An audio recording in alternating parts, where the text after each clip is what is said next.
إن الحمد لله نحمده ونصلي على رسوله الكريم أما بعد فأعوذ بالله من الشيطان الرجيم بسم الله الرحمن الرحيم يا أيها الذين آمنوا توبوا إلى الله توبة نصوحا وقال رسول الله صلى الله عليه وسلم التائب من الذنب كمن لا ذنب له أو كما قال عليه الصلاة والسلام صدق الله المولانا العظيم وصدق رسوله النبي الكريم ونحن على ذلك من الشاهدين والشاكرين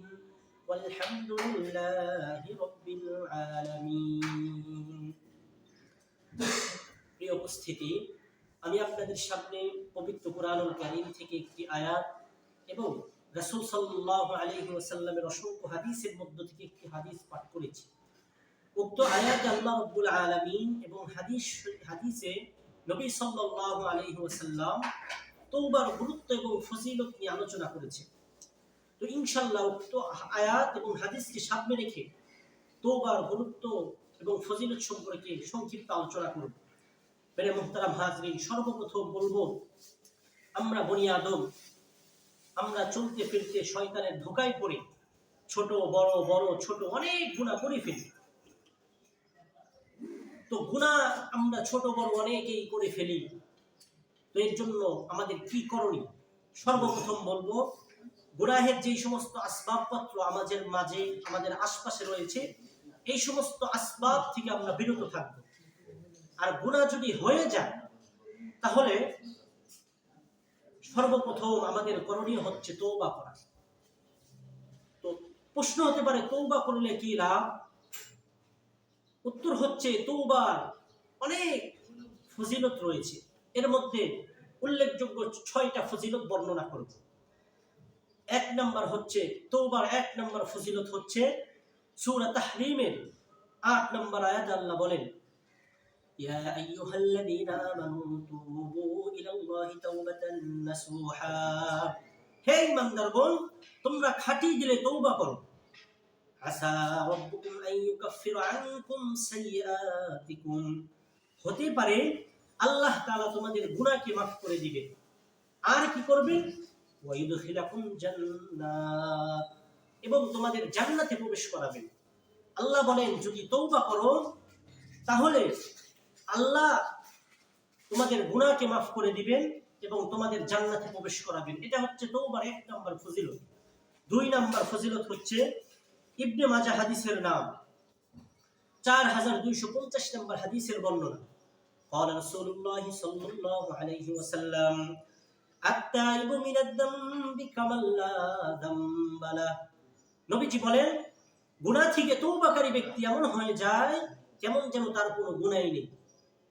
নবীজি বলেন, যে এক ব্যক্তি গুনাহ করেছে, তো গুনাহ ঠিক করার পরে গুনাহ থেকে আল্লাহ তাআলার কাছে তওবা করেছেন, ওই ব্যক্তি এমন হয়ে যায় কেমন যেন তার কোনো গুনাহ নেই। এটা হচ্ছে 2 নম্বর ফজিলত।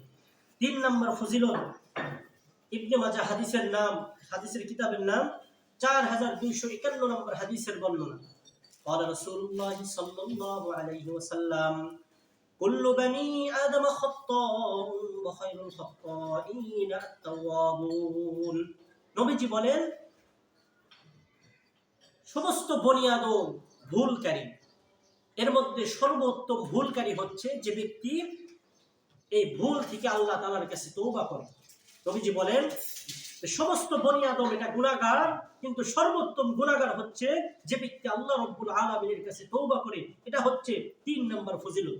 4 নম্বর ফজিলত, ইবনে মাজাহ হাদিসের কিতাবের নাম 4253 নম্বর হাদিসের বর্ণনা। قال رسول الله صلى الله عليه وسلم إن الله يقبل توبة العبد ما لم يغرغر, নবীজি বলেন,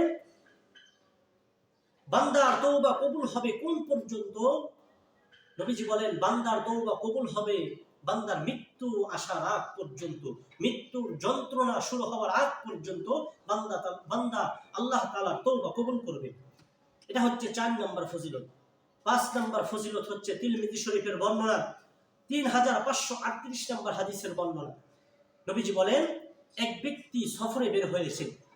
তো সফরে বের হওয়ার সময় অনেক দূর তার গন্তব্য, তো সাথে একটা উট নিয়েছে। উটের উপর তার খানা, পানি এবং টাকা পয়সা সব কিছু উটের উপর রাখা। তো অর্ধ রাস্তায় যাওয়ার পরে উনি চিন্তা করলেন একটু বিশ্রামের প্রয়োজন। তো উনি উট থেকে নেমে উটটাকে সাইডে রেখে একটু বিশ্রাম নেওয়ার জন্য একটু বসে গেলেন। বসে যাওয়ার পরে শরীরটা ক্লান্ত, এমত অবস্থায় উনি ঘুমিয়ে পড়লেন।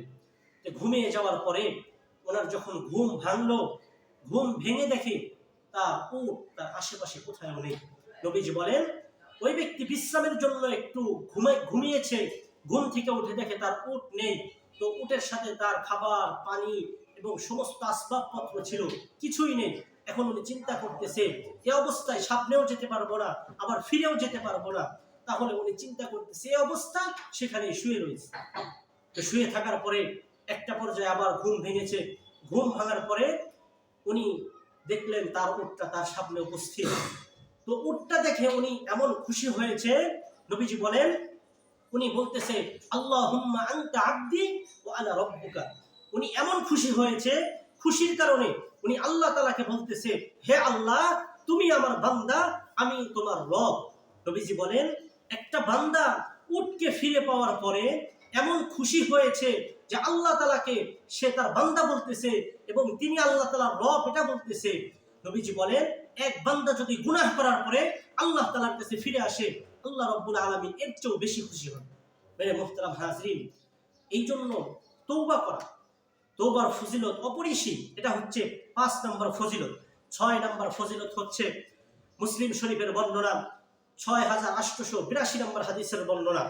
قال رسول الله صلى الله عليه وسلم إن الله يبسط يده بالليل ليتوب مسيء النهار।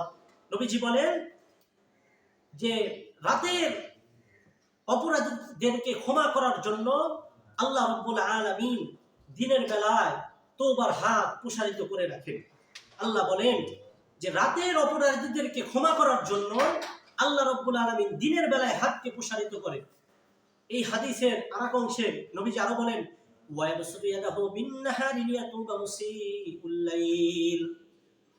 এবং দিনের অপরাধীদেরকে ক্ষমা করার জন্য রাতের বেলায় আল্লাহ তাআলা তার হাত, ক্ষমার হাত প্রসারিত করে রাখেন। অর্থাৎ এই হাদিসের মর্ম দ্বারা যে আল্লাহ রাব্বুল আলামিন সব সময় তার বান্দাকে ক্ষমা করার জন্য তার ক্ষমার হাত প্রসারিত করে রেখেছেন। এই হাদিস দ্বারা আমি 4 নম্বর ফজিলত যেটা বলেছিলাম যে আল্লাহ রাব্বুল আলামিন আমাদের তওবা কতক্ষণ পর্যন্ত কবুল করবেন, নবীজি বলেছিলেন মৃত্যু আসার আগ পর্যন্ত। এই জন্য আমি জানি না আমার কখন মৃত্যু হবে, এই জন্য এখনই তওবা করা, কারণ আমরা জানি না আমাদের কখন মৃত্যু হবে। আল্লাহ রাব্বুল আলামিন আমাদেরকে তওবার গুরুত্ব এবং ফজিলত বেশি বেশি জেনে আমল করার তৌফিক দান করুন। নাসরুম মিনাল্লাহি ওয়া ফাতহুন করিব ওয়া বাশশিরিল মুমিনিন।